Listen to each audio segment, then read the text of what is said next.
Welcome to the Incomplete Skeptic. I plan to do a show with a friend of mine, Patrick King. He may or may not be able to show up because he's in hospice. And I think it's really important to share our end of journey messages. And who's to say for sure when the end of the journey is? Sometimes we think we're out of here and, many years later, we're still around because our Creator has a plan for our lives. And sometimes we decide to just go home and, we all go eventually. So there's no wrong time for departing.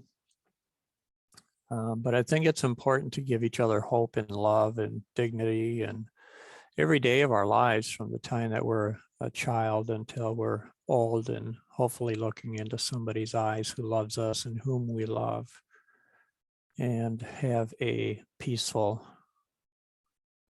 message to prevail upon them. And, I think we all leave a ripple effect, good or bad, or probably both, and I'm,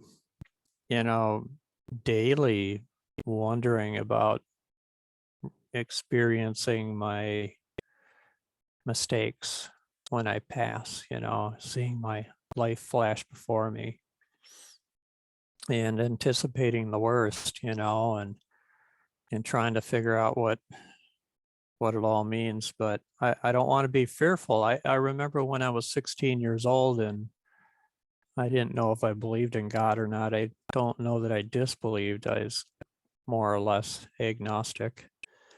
And, but I was having a really difficult period of my life and ready to commit suicide. And it's in my book. I'm not going to talk about it here. But it's just, I just said, God, if you're real, please help. Something really simple like that. And I heard those 3 words, rest my child. And I fell into a slumber, which I was peaceful in. I just fell asleep like immediately. All the nasty stuff going on in my mind just went away. And I was healed, and I woke up the next morning so peaceful and jubilant. And I picked up my Bible and I could see the light coming in the window, and it wasn't the normal light that came in from the sun, but it was imbued with God's love. I could just see and feel God's love pouring through that window. And, we receive what we're willing and ready to receive.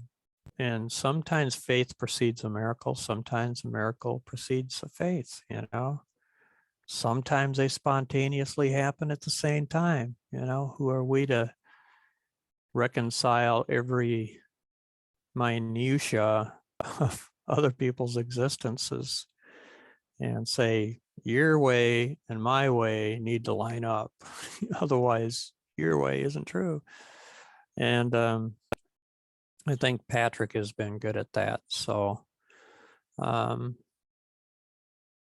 he's ready to transition possibly, and you just never know. Sometimes people turn corners, but I was really looking forward to hearing from him. I'm going to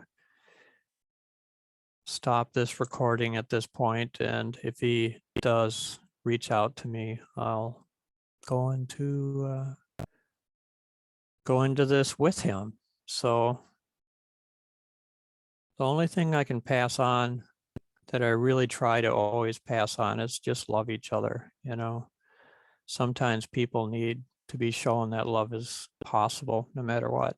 And you might be the one today that saves someone's life by saying, I love you. And there's a lot of ways to say, I love you, just a sincere look, a sincere hug, free of agendas, opening a door for someone, picking up a litter, mowing somebody's yard, sitting down and meditating and praying and reading scripture, fishing, kayaking, canoeing, like in the picture behind me.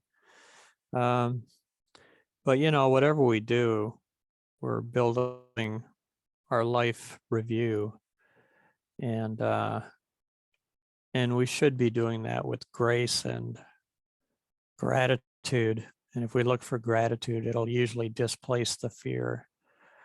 And hopefully we can avoid hurting people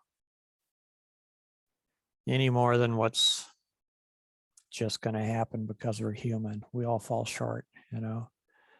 Hopefully God takes account of more than we're capable of comprehending. Otherwise, why bother having one? All right. Love you guys. Peace out.